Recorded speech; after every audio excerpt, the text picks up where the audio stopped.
So, today we are going to talk about the 9 habits of financially smart women. Habit number 1: a financially smart woman follows cleaning and decluttering regularly. Cleanliness and decluttering is essential to your financial well being. A financially smart woman arranges her notes, her coins, her bills systematically.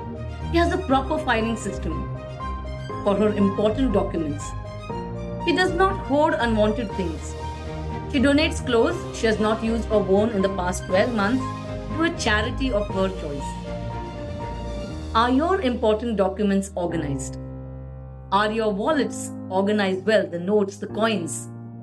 When your accounts are clean and properly arranged, you can find the information you need to make good and informed decisions. Get the path clear for wealth and for abundance to enter. It's time you adopt the habits of a financially smart woman.